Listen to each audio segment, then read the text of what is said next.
a los chilenos.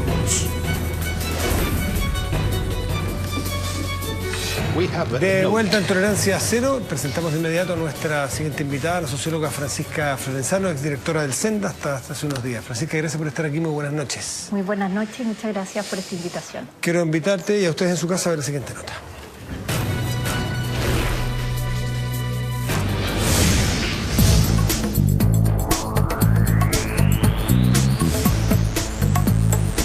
Se encendió con fuerza el debate por la marihuana. La discusión se ha transformado en un tema país. El decreto que dejó listo la exdirectora del Senda, Francisca Florenzano, está en condiciones de ser oficializado y faltaría solo la firma de la presidenta Bachelet para sacar la cannabis de la lista 1 de drogas duras y pasar la lista 2 de la ley 20.000. Estamos iniciando un proceso de discusión valioso. No solo porque se posibilite el uso terapéutico de la marihuana, sino porque también se abre un espacio para una discusión de otro nivel, que tiene que ver con el uso recreativo de la marihuana. Todas estas políticas que apuntan a liberalizar, a legalizar, en un país que tiene los más altos niveles de consumo en Latinoamérica, lo único que va a hacer, en vez de bajar los niveles de consumo, es aumentar los niveles de consumo. En caso de que se concrete el cambio en la reglamentación, el tráfico de cannabis bajaría en 1 grado. Esto quiere decir que de un máximo de 15 años en la actualidad pasaría a 5. Lo que no estamos dispuestos a apoyar ni avalar bajo ninguna circunstancia es la rebaja de penas que se produce a los traficantes de drogas. Esto no es solamente un tema de libertad, sino que también es un tema de seguridad. La criminalización, la sanción penal como herramienta para combatir el consumo fracasó. Pero el efecto práctico de cambiar de lista 1 a lista 2 es que les da más facilidades a los que producen y a los grandes traficantes. La polémica de la marihuana aumentó esta semana, no solo con la salida de la exdirectora del Senda, sino por el decreto que dejó listo para que la cannabis quede en lista 2. Francisca demostró primero ha demostrado siempre voluntad de diálogo, de escuchar y aprender. Cosa que se nos negó los gobiernos socialistas, supuestamente uno de los que esperaba un poquito más, no hubo nunca esa disposición. Y Francisca siempre ha manejado con rigor técnico. Francisca Florenzano, una de las cosas, hay muchos temas por donde entrarle, porque en tus declaraciones incluso hablaste hasta del precio, o sea, te metiste casi como a lo Pepe Mujica, va a bajar el precio por la demanda, en fin, por la mayor oferta más abierta. Yo quiero ir a lo general, después de entrar a lo particular aquí con el resto de los compañeros. Esta evolución que vimos en ti, la verdad que para mí fue sorpresiva, por lo menos. Me imagino que tiene que ver con un estudio muy profundo, de mucho diálogo muy secreto, muy piola, muy bajo cuerda. ¿Qué es lo que te hizo hacer el clic a llegar a plantear este documento donde dice, por ejemplo, que se permita, aunque ya de hecho está, el tratamiento terapéutico con cannabis, o en fin, que se cambie de lista 1 a lista 2? ¿Dónde estuvo la evolución? ¿Cuáles son los principales ejes de tu cambio, de tu evolución hacia abrirte más a una discusión distinta frente a la marihuana? Perdón, y a decir que no hay evidencia, o sea, no te lo escuchamos antes, sino que hasta el final, de que esto sea la puerta de entrada, que es uno de los grandes cucos. Y yo no sé si te lo escuché a ti exactamente. ¿Te lo escuché a ti exactamente? Me parece que sí, en alguna entrevista, de que la marihuana, el peligro que tenía, que podía ser la puerta de entrada a cosas peores. Por eso no logré encontrar, pero a lo mejor lo dijiste alguna vez. ¿Dónde estuvo esa evolución? A ver, yo creo que tú lo planteas en términos bastante exactos, en términos que aquí efectivamente había una evolución. Yo creo que plantearse frente a la opinión pública y frente a una serie de actores que yo te diría que en términos personales y como institución llevamos 4 años conversando y decir, no, esto no ha habido una evolución, esta era la postura inicial, sería faltar a la verdad, y yo creo que en eso uno se tiene que plantear de manera súper honesta frente a la opinión pública. ¿Cuándo empieza de una manera mucho más fuerte esta evolución? Yo diría que a fines del año 2012, cuando se instala en el servicio y se instala en esta directora una duda razonable de que efectivamente los supuestos bajo los cuales el año 2008 se pone la cannabis en lista 1, en algunos casos eran supuestos falaces, en otros casos podían ser correctos, pero los resultados o lo que se esperaba que el producto no eran tal, ¿ya? Sin embargo, y aquí yo quiero hacer un punto, cuando tú tienes una duda razonable, sobre todo en un tema complicado, tan complejo y de diferentes aristas, no solamente en términos técnicos, científicos, sino que también políticos y sociales con respecto a esta temática, no es suficiente para tomar una decisión, ¿ya? Personalmente, desde el día cero yo le quise dar un giro distinto al servicio en términos de ser un servicio técnico que se rigiera, ojalá, de la manera más científica posible, aun cuando eso significara echar por la borda una serie de postulados anteriores, ¿ya? 2012, 2013 empieza un proceso largo de conversación extremadamente diverso, y yo creo que esta conversación no fue hecha ni en silencio, o sea, se puede dar fe de eso, reuniones con comunidades científicas, reuniones con grupos pro cannabis, reuniones con familiares de personas que tienen consumo problemático, con trabajadores de centros terapéuticos, porque al final del día la convicción era que este no podía seguir siendo un tema o de élite de conversación o de los expertos, los conocedores que bajan del Olimpo y le dicen al resto del país lo que sí y lo que no. ¿Cuál es el punto que a mí me llega a la convicción? Diciembre del 2013, cuando el organismo, el Instituto de Salud Pública, que es el organismo técnico encargado de acreditar el posible uso terapéutico beneficioso, pone un timbre verde a un grupo de pacientes que hacen la solicitud. En ese minuto, efectivamente, tú dices, la única distinción, y yo quiero ser bien clara, que es la filosofía que está detrás de la lista 1 y 2. En la lista 1 de las drogas bajo supervisión, prohibidas, están todas aquellas drogas que no tienen ningún posible uso beneficioso para ningún grupo de la población y que provocan severos daños, ¿ya? En la lista 2, que también son drogas que se resguardan, que hay un cuidado, que hay una supervisión, están aquellas drogas que, si bien es cierto, pueden producir un daño, sí se les reconoce un uso terapéutico, ¿ya? El mejor ejemplo, que digo, lo deja súper claro, es el opio, ¿ya? El opio tiene un derivado que es la heroína está en lista 1. El opio tiene otro derivado que es la morfina, ¿ya? Y que sí tiene un uso terapéutico, la morfina está en lista 2. Es en ese minuto, insisto, después de un proceso largo de conversación, reflexión, acercamiento, apertura de este tema a la sociedad civil, a diferentes interlocutores, cuando yo llego a la convicción y decir, este tema hay que ponerlo sobre la mesa, hay que enfrentarlo, aunque mucha gente a veces te dice, ¿por qué vas, entre comillas, a pagar por ese costo? Yo creo que es simplemente un acto de decir, acá yo llego a una convicción científica, y yo creo que el tema hay que abordarlo. Felipe. Sí, Francisca, yo encuentro muy notable que haya existido, que hayamos avanzado desde mi perspectiva esta evolución al analizar el tema. Y encuentro muy notable que además, o muy lógico, que desde su perspectiva sea un análisis más bien científico respecto del tema. Pero también entiendo y me hago parte, digamos, de una sensación de un sector importante de la sociedad chilena que esta evolución o que este análisis respecto a este tema lo hizo hace mucho rato ya, con la misma información que tienen las organizaciones públicas, con la misma expresión de su vida normal durante mucho tiempo, y tengo una sensación como de que este cuco de que la libertad siempre va a traer algún problema o algo relativo con la crisis moral que podría estar ligado, por ejemplo, a la marihuana, es una situación que se empieza a repetir en la historia de nuestro país con otros temas. Hasta el 90 en Chile estaba prohibido porque era un delito la sodomía y estaba explicitado en las leyes como un delito. El fornicio de los homosexuales y era una cosa inaceptable. Hoy día estamos discutiendo como sociedad si vamos hacia la PB o hacia un matrimonio homosexual, incluso con adopción. Hasta hace 16 años no se permitía el divorcio, porque si se permitía el divorcio, la crisis moral iba a hacer que crecieran las cantidades increíbles de divorcios, se iba a destruir la familia. La semana pasada salía en la segunda que están empezando a bajar las cifras de divorcio en Chile, no aumentar en relación a lo que pasó en los últimos años. O sea, déjeme hacerlo en términos bien habituales, era chiva lo de la sodomía como un delito, era chiva que el divorcio iba a ser el fin de nuestra sociedad. Acuérdese toda la discusión que había en los mismos canales o en todas partes con el uso del condón.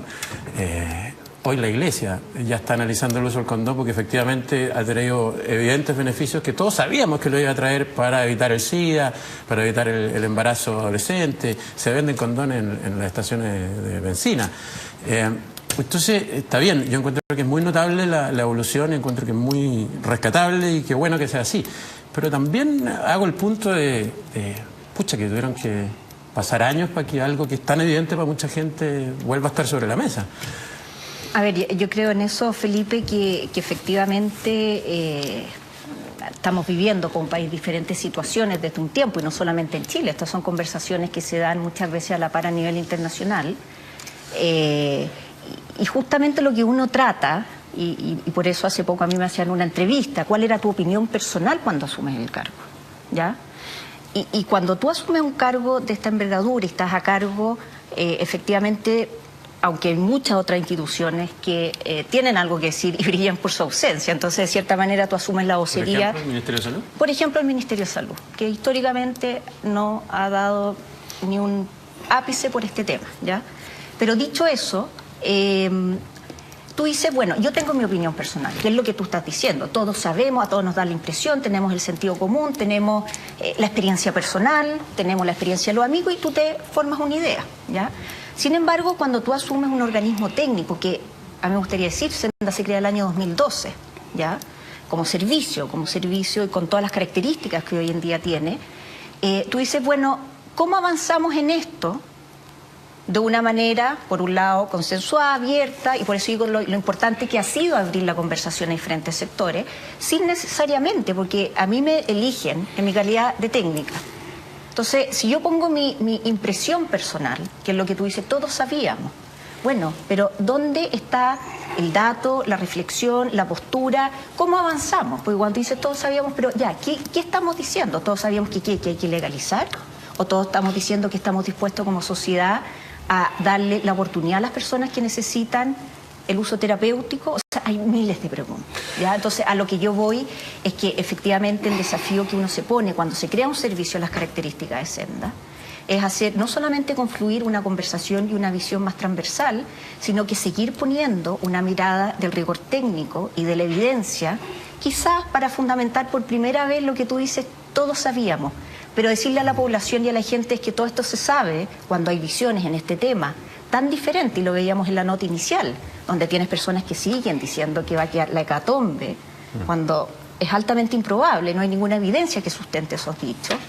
Es un proceso que tenemos que vivir como sociedad, yo tengo la convicción de eso. Solo para el detalle que hasta que no lo vivamos, la tesis que ganó era la que no se podía, y que también podría haber tenido la misma evidencia otra, que había un discurso que decía, yo sé que es, por ejemplo, la puerta de entrada a una droga, y no era. No, bueno, pero ahí yo quiero contradecir un poco lo que dice Matías. Yo permanentemente he dicho, y yo tiré por la borda esa teoría en la cual se fundamentaron muchas decisiones de la política de droga en años anteriores, que la marihuana no es la puerta de entrada. O sea, yo nunca he adherido a esa tesis, porque esa es una tesis que nace en Estados Unidos. Yo te pregunté ahora si la habías adherido. No, yo no la había adherido, por eso. O sea, yo siempre he dicho no es. Buenas noches. Buenas noches. Está impaciente, Fernando, llega esta noche. Ya, pueden seguir ustedes. No. Oye, bueno, esto tiene montones y montones de ángulos y no los vamos a poder examinar todos acá. Yo creo, me imagino que los estados, las organizaciones formales son como las iglesias en estas materias. La iglesia, por ejemplo, sabía perfectamente que habían separaciones y toda clase de cosas, pero sabiendo eso igual no aceptan que se haga oficial, que ciertas cosas se pueden hacer. Quieren que siga siendo pecado, que tenga que ser confesado y absuelto con un protocolo, porque creen que de esa forma se mantiene algún tipo de barrera. Esa es una presuposición que tiene un origen religioso, diría yo. La segunda cosa es que esta discusión de la marihuana me parece a mí que se mueve en un ámbito de absurdo que en realidad linda con el territorio del delirio ya, porque, por ejemplo, cuando dicen la puerta de entrada hacia otras drogas, pero si esa puerta está abierta hace rato, la echaron abajo a patá. En primer lugar, hay barrios completos en las ciudades donde se produce o no sé cómo hacen, separan y venden y distribuyen cocaína, pasta base. Para que ir más lejos, el alcohol es una droga mucho más fuerte que la marihuana, pues. Todos los años mueren 2, 3, 4 mil personas en accidentes o en asesinatos o situaciones derivadas de la ingesta de alcohol que se compra en cualquier parte. Todos consumimos, o casi todos, consumimos alcohol en un grado mayor o menor, tiene costos, tiene efectos, la sociedad hasta cierto punto acepta que hay algunos costos que se pagan, otros se tratan de disminuir, como por ejemplo este control que se hace ahora los fines de semana, pero básicamente se parte de la base de que no hay manera de evitar ciertos costos en las conductas humanas, y eso me parece a mí que es racional. Y entonces el centrar la discusión ahora sobre si sí o si no, si la lista 1, 2 o 3, cuando estamos aquí en una sociedad donde se hace publicidad del alcohol, incluso en las camisetas de los deportistas, ¿o no? Sí, claro. Entonces es para la risa, literalmente. Sí. Es absolutamente para la risa. Ahora, de todas formas, yo no estoy tan de acuerdo con Felipe en el sentido, digamos, de igualar en los análisis sobre estas cosas con todos los temas valóricos que mencionó Felipe, porque son cosas diferentes. O sea, una cosa es una práctica social donde hay gente que le gusta o no le gusta, pero que no tiene un efecto físico, mecánico, químico, biológico o de salud. Esto otro sí, y yo creo que es lícito examinar. Pero hecho el examen, en el caso de la marihuana... Lo digo en términos de no terror a la libertad. Don't defend yourself so much. Yo creo que esta discusión no tiene mucho sentido en Chile. Nuestro problema con las drogas, yo creo que tú estás de acuerdo conmigo, está vinculado a la industria del narcotráfico en gran escala, sí, con poblaciones que han sido colonizadas por el narcotráfico, sí, familias enteras que se dedican a eso, fiestas con balazos al aire y nadie dice nada, de vez en cuando muere gente en esas poblaciones. Ese es el tema, y no si uno se manda un pito o no. Yo nunca he visto, termino aquí al tiro, a un parte policial que diga se produjo un choque con resultado de muerte como efecto de la marihuana. La marihuana, cualquiera que la haya consumido alguna vez o que la conozca o haya visto a alguien, sabe que es una droga que es exactamente lo contrario de las drogas estimulantes, una droga relajante que no induce a conductas desordenadas, locas, criminales. Al contrario, tiende más bien a apaciguar y a botar en un sillón, por así decirlo. Pero eventualmente también puede producir... Podría, pero te digo, en todo caso está claro, Matías, creo yo, que es infinitamente menos peligrosa que el alcohol. Estoy de acuerdo contigo. Bueno, yo creo que tú tienes un punto que es súper importante destacar, y que efectivamente, si seguimos como país concentrado, y yo creo que se ha transformado en algo bien ridículo, si la marihuana tiene que estar lista 1 y 2, nunca vamos a tener una conversación en serio si no logramos salir de eso, de la política de droga más general. ¿Cuál va a ser la mirada? Efectivamente, es bien paradojal que dé esta impresión que ese es nuestro problema, esa es la disyuntiva en el fondo, o sea, de saber efectivamente si movemos o no movemos, y por eso yo he puesto sobre la mesa y a disposición de quien quiera ver cuál es el informe técnico, ¿ya?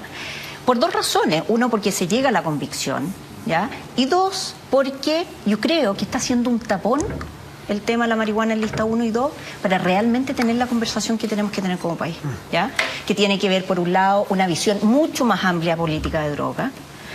Tiene que ver, por ejemplo, lo que dice Fernando, hoy en día el narcotráfico se ha tomado todos los espacios en donde nosotros, tú, hemos fallado como sociedad, en grupo de personas que no le hemos dado las oportunidades, que no han tenido un espacio en la sociedad tan desarrollado que somos, y en donde tienen este estado de bienestar alternativo que nos gusta o no nos gusta, digámosle así, le brinda la mano y el apoyo que no les damos nosotros. Entonces, insisto, cuando uno mantiene la visión chica, el tema de la discusión, no le voy a quitar importancia, porque efectivamente, y hemos visto, ha tenido consecuencias negativas esta clasificación. Pero dicho eso, yo creo que llegó el minuto, y llegó hace tiempo, y no lo hemos asumido, de decir, ¿sabéis qué? En realidad, una política de droga no fracasa ni tiene éxito si la marihuana está en lista 1 y 2. Una política de droga fracasa cuando muchas otras políticas sociales fracasaron. Claro, es mucho más global. Ahora, Francisca, hemos tenido varias veces en entrevistas, en algunas hemos peleado, en algunas otras no. Yo tengo la impresión que aquí hay 2 cosas que nos han dicho. La marihuana, para ponerlo así con todas sus letras, sí, cumplía una función útil. ¿Cuál es la función útil? Que cuando las policías querían demostrar de que estaban haciendo su trabajo respecto del narcotráfico, pillaban a 4 personas con unas 20 matitas en un closet y hacían pasar eso como una campaña y una suerte de decomiso salvaje, y que se estaba en serio enfrentando el problema de la droga. Es fácil hacer eso. Es fácil pillarlo. Más aún si que hay personas conocidas o si que están en canales de televisión. Es fácil hacerlo. Mientras tú de alguna forma el trabajo a fondo, el trabajo del problema de salud pública de la droga, el problema de las drogas mayores, el problema de las drogas en poblaciones y en los barrios altos donde las cosas se funcionan con lógica de mercado. Bueno, todo ese tema era de alguna manera subvarineado y cada cierto tiempo, cuando había que demostrar que se estaba haciendo algo al respecto, aparecían siempre algunas matitas por aquí, unas señoras por allá y alguien que era arrestado en esta situación. Por lo tanto, cumplía una función conveniente para el Estado porque daba la sensación de que se estaba haciendo mucho cuando la verdad no se estaba haciendo gran cosa en lo que importaba. Lo que sí creo que es también tremendamente fundamental es que aquí sí que se necesita liderazgo de fondo. Con el presidente Piñera yo lo entrevisté muchas veces. Yo le pregunté a él una pregunta sobre la marihuana en el debate cuando él estuvo en el debate con Frey, cuando hacía campaña. Él nunca, jamás me dijo, no se apartó un ápice de estar exactamente en la posición más absolutamente extrema respecto de cómo tenía que hacerse. Si es que yo sigo las palabras del presidente Piñera o las palabras de tu antecesora, María Teresa Chadwick, en los gobiernos de la presidenta Bachelet y del presidente Lago, si yo los sigo a ellos, no hay forma en que yo pueda llegar al decreto que tú presentaste a pocos minutos de terminar el gobierno diciendo que había que pasar la marihuana de la lista 1 a la lista 2. Ese decreto además lo presenta sin la firma del presidente, tu superior. Por lo tanto, yo tiendo a pensar que fue una iniciativa tuya, que no está respaldada por el presidente de la República de la época, y por lo tanto te quiero preguntar cómo se genera ese decreto tan sorpresivo y a última hora. Mira, yo creo que en esto uno tiene que ser súper honesta, ¿ya? Mi llegada al cargo, más allá de lo que tú me cuentas del debate, yo soy una persona independiente, no participé nunca en ninguna campaña política y seguramente, te puedo decir honestamente, quizás vi por los debates también. Pero yo quiero sí darle un beneficio al expresidente Piñera, al presidente Piñera, y es que mi llegada a su gobierno se produce, yo dije en su minuto, quizás por un accidente. Yo sí, mi temática de investigación en temas de doctorado y todo era el tema de las drogas, evidentemente una perspectiva social y no clínica como lo ven los médicos. Y él toma una decisión que yo creo que fue bien valiente, que básicamente es entregarle este tema a una persona que no conocía, que no había participado en su campaña, que no pertenecía a ningún partido político. Y básicamente dice, nosotros necesitamos en este cargo a una persona con un perfil técnico, científico, para poder avanzar, ¿ya? Y yo creo que en eso sí hay un mérito, sobre todo en un área que da tanto susto. Yo lo creo que tú escribes, y le pasa a muchos políticos, que al final del día se quedan como medio entrampados en el sí, no, porque no saben si eso le va a subir los votos, le va a bajar, están los temores de los mitos. A mí me impresiona, porque yo lo he visto estos 4 años, cómo paraliza esta temática. Más allá de lo que dice Felipe, que todos tienen una opinión y que todos saben o creen tener una postura, pero paraliza. Entonces yo sí me gustaría darle el beneficio, porque tú puedes decir, bueno, quizás en ese debate él no se quería mover un ápice de la mirada, pero cuando un presidente toma la decisión y decir, en este cargo, y él está en una temática que progresivamente está haciendo más polémica, más compleja, tú tienes 2 opciones. Si yo pongo a alguien que va a seguir mi pensamiento y me va a obedecer, o yo le doy este cargo. Y eso es lo que yo sentí en ese minuto a alguien que va a recorrer una ruta o va a levantar un servicio que es Senda, que es un servicio nuevo, con bastante poca certeza de cuál era mi postura. ¿Por qué no plantearon esto directamente en el último mes del gobierno, los últimos 2 meses, para que fuera me refiero al gobierno que te tocaba participar, el de Sebastián Piñera, para que se produjese una discusión allí y da la impresión, para muchos, y a lo mejor algunos creen que te pasaron la cuenta por eso, que como en el gobierno de Sebastián Piñera no te va a ir bien, esperaste que llegara Michelle Bachelet y le haces un jaque. Y por lo tanto dice, no, para jaque no estamos, su renuncia, fuera. ¿Por qué? Porque, perdón, la ministra Elia Molina, ministra de Salud, había dicho, horas más, horas menos, que a la presentación de este documento técnico, que no era un tema prioritario en salud el tema de la marihuana. Por lo tanto, daba la impresión de que se chuteaba de nuevo. Y aquí el documento del organismo técnico hace un jaque, no sé si es jaque mate o pegar el palo. Entonces, hay algunos que creen que una movida política tuya también de plantearle esto a Michelle Bachelet. No, a mí me gustaría explicar y ser un poco el orden cronológico. Efectivamente hay una serie de hechos que yo lo he relatado, entre conversación, el tema de esta aprobación del ISP, la petición de este informe técnico. Esto se le presenta al presidente en el mes de enero y efectivamente él dice, ok, vamos con esto, ¿ya? Hay una evolución en el verano y llega un minuto, y yo creo, nunca me ha tocado ser presidente, él sí tuvo una prudencia ahí. Porque finalmente este decreto, que es facultad presidencial, no es mía, yo no puedo firmar un decreto, no me corresponde escribirlo. Lo que sí se me pidió ayuda, porque técnicamente tiene una forma específica, con una serie de nomenclaturas químicas, etcétera. Y el presidente toma esta decisión de prudencia democrática, yo creo, de decir, estamos a semanas del cambio, este es un tema que yo le traspaso y por eso este tema no se conoció. Perdón, pero el presidente el último día de su gobierno presentó más de 4 proyectos de ley. O sea, no es que él un mes antes empezara a decir la verdad que no corresponden ciertos temas. O sea, se caracterizó, estuvo la noche anterior aquí, se caracterizó por gobernar hasta el último minuto, y eso es bueno. Yo te te cuento un poco la conversación que tuvimos. Me dice, ¿sabes qué? Este tema lo vamos a dejar acá. Él toma la decisión de no firmar. Y lo que se conversó en ese minuto, dado que Senda es un organismo técnico, dado que este trabajo que se había hecho, sobre todo en el último tiempo, no se había dado a conocer justamente por eso. En el minuto que tú hagas el traspaso técnico y tengas la conversación que yo siempre esperé tener con las nuevas autoridades, pon este tema sobre la mesa, ¿ya? ¿Qué es lo que sucede al final del día?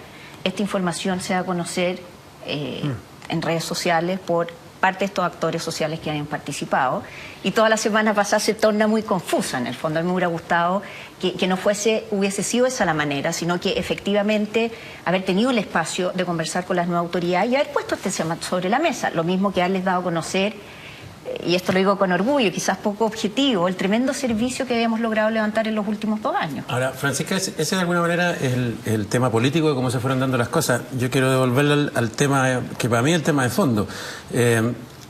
La marihuana, desde su criterio técnico, puede ser permitida para el uso terapéutico, ¿no es cierto? Bueno, en algunos casos determinados. Eso es parte del informe. En uno de los casos determinados. Lo voy a ir haciendo unos tickets. Eso, hágale tickets. No hay evidencia científica alguna que pruebe que la marihuana es la puerta de entrada a las drogas más duras. No. Hasta aquí. No. Ticket. Desde el 2005, porque mucha gente que no maneja todos los datos, desde el 2005 por la ley 20.000 la marihuana está despenalizada en términos de su consumo. Sí. Sí. Otro ticket. El absurdo entonces es que en ese escenario, hoy, 2014, siga siendo un tema de discusión penalizar el autocultivo, por ejemplo, o la compra. ¿Cómo solucionamos un problema que es un entrampamiento legal, en el fondo? Porque el consumo de marihuana está despenalizado. Cuando uno lee eso, si uno fuera un marciano y llegara a la Tierra y dice, bueno, está despenalizado, fuma marihuana. Ah, es que no puede comprar. Ah, es que no puede plantar. Ah, es que no le pueden regalar. No le pueden regalar. No. ¿Cómo resolvemos un tema que ya pasa a ser de absurdo legal? Yo te voy a presentar un dealer, no te preocupes.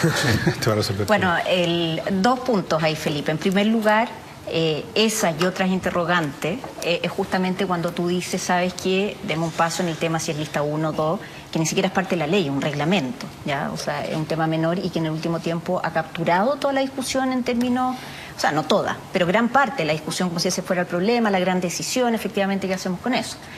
Dicho eso, y aquí yo insisto, yo voy a volver a decir, la impresión que yo tengo es que la ley 20.000, cuando uno la lee detenidamente, da muchas más herramientas para que ese entrampamiento no suceda, en el caso de la cannabis. Otra cosa es lo que sucede en la práctica, ¿ya? Entonces, si uno lee la ley, por ejemplo, está la posibilidad de que una persona para el autocultivo pida autorización al SAC. Yo sé que mucha gente y las redes sociales deben estar reventando diciendo esta señora no sabe dónde está parada, porque eso no sucede. Pero yo insisto, y quizás en esto soy muy socióloga, efectivamente aquí tenemos que hacer una clara distinción en el ámbito legal y qué podemos esperar de una ley y cuál es el nivel de definición, pero esta ley lo permite, y el otro tema es qué pasa en la práctica. O sea, la ley tiene una serie de aspectos. Por ejemplo, la ley permite el cultivo de cannabis para fines científicos, para la investigación, previo autorización del organismo competente, Instituto de Salud Pública. Permite el autocultivo previa autorización del SAC, ¿ya? O sea, a lo que voy y un poco cuál fue mi postura cuando hubo esta gran polémica de un personaje conocido, de Manuel Lago, en donde al final la conversación se tornó en destruyamos la ley 20.000. Y yo dije en ese minuto, la ley 20.000, que efectivamente tiene muchos aspectos que hay que mejorar, tiene un artículo 4 complejo, en muchos aspectos es mucho más amplia lo que estamos viendo y lo que dice un poco Fernando, lo que estamos viendo en la calle. Y cómo, de cierta manera, hemos torcido la mano en la práctica, diferentes organismos, diferentes autoridades, a un tema que en esencia quizás no está tan mal reflejado en un cuerpo legal. ¿Tú querías aportar lo último que nos tenemos que ir a un corte? Perdón. No, te iba a decir de que todo esto todavía tiene una enorme fragancia a delirio galopante y de hipocresía monstruosa, porque, vuelvo a insistir, todos o casi todos bebemos alcohol, yo bebo alcohol. Y no se me ocurre, digamos, buscar una justificación, y tampoco los viñateros diciendo que es terapéutico el alcohol, o que están plantando para una investigación, están plantando viñas para una investigación científica, están plantando viñas en millones de hectáreas, porque de los 17 millones de chilenos la mitad tomamos, pues, y eso es todo, y no hay ningún problema. Esa es la realidad. Entonces, lo que tenemos que estar buscando, no, si vamos a permitir la marihuana porque es terapéutica, porque a lo mejor la gente que está un poquitito descontrolada se va a tranquilizar, o vamos a hacer una investigación científica, un poco como hacen los japoneses para cazar ballenas, que se las comen en los restaurantes, pero dicen que es una investigación científica. ¿Por qué no miramos de una vez por todas las cosas en la cara? Si nos preocupa tanto la droga, que vaya la policía a arrestar de una vez por todas y a llevar retobado y tirarlo al fondo de un pozo a los reyes del narcotráfico que están matando, eso sí, a miles y miles de niños en este momento que estamos hablando en las poblaciones. A eso no se los toca. Francisca, por último, para casi un sí o un no, al despedirnos, ¿va a tanto tu evolución de si se te planteara o te pediera asesoría a algún político, por ejemplo, plantear una postura como la de Uruguay, como la del presidente Mujica, llegar a que el Estado maneje la marihuana, fue la que venda, que ponga un precio, o tú crees que lo de Uruguay está yendo un poco más allá de lo prudente y deseable? A ver, mi opinión sobre la experiencia de Uruguay, como ha dicho el presidente Mujica, es un experimento arriesgado. Yo creo que evidentemente él lo saben las autoridades de droga, lo sabemos todos. Dicho eso, yo creo que nosotros como país tenemos que mirar muy de cerca esa experiencia. Yo creo que hoy día una de las grandes dificultades que tenemos para tomar decisiones en términos de diversificar nuestra postura, nuestra política y definir caminos como avanzar en esto, que evidentemente que hay que avanzar, es falta de evidencia, de experiencia, de diversidad en el mundo entero. Y por lo tanto, yo celebro la postura del presidente Mujica, más allá de que yo creo que no sé si tendría la osadía de arriesgarme en este minuto con una postura así, pero sí, y yo lo he dicho siempre, tenemos que acompañarlo, tenemos que mirar de cerca. Yo creo que a mí me encantaría que fuera una experiencia exitosa, porque yo creo que nos abre espacios de libertad que hoy día estamos bastante contraintuidos. Probar, porque ir a Uruguay entonces. Sí, porque por ese camino poco se ha ido a atacar la droga, se ha ido por otro camino, el de la represión, y ya sabemos los resultados en hay que ver el experimento uruguayo y una de esas está la solución por ahí. Francisca Provenzano, muchas gracias por estar aquí en Torre. Muy buenas noches, muchas gracias a ustedes. Hacemos una pausa y volvemos aquí en Torre Cero.